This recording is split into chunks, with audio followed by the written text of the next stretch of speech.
Austérité, justement, chez nous aussi. Le salé après les douceurs, les cadeaux, comme sur les retraites, c'était avant les législatives. Voici venir les ponctions.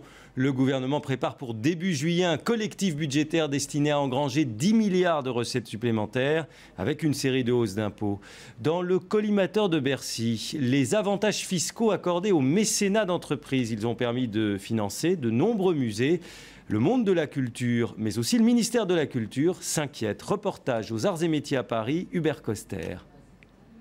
Musée des Arts et Métiers à Paris, accroché au plafond l'avion de Louis Blériot, dessous l'Obéissante, l'ancêtre des autobus. C'est très rigolo, ça ressemble à une diligence. Cette machine à vapeur de 140 ans a nécessité une restauration, mais le musée ne disposait pas de l'argent nécessaire, il a dû faire appel à un mécène. La fondation d'entreprise Hermès nous a permis de restaurer tous les cuirs que vous voyez ici.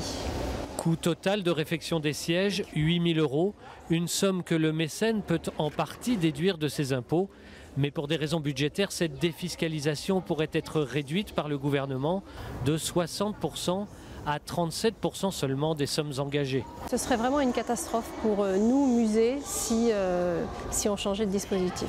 La défiscalisation est importante dans le mécénat. C'est pour certaines entreprises, c'est pour ça qu'elle nous aide. Et le mécénat culturel n'est que la partie la plus visible. Dans ces bureaux, on s'occupe de la promotion du mécénat auprès des entreprises et on s'inquiète aussi d'un changement de fiscalité.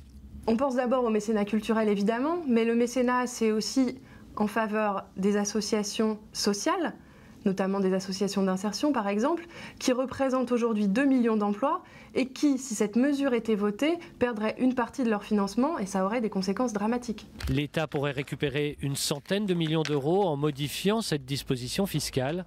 100 millions d'euros qui représentent environ 10% du budget des associations. À suivre, l'invité de l'économie ce soir, Nicolas Petrovic, le directeur général d'Eurostar.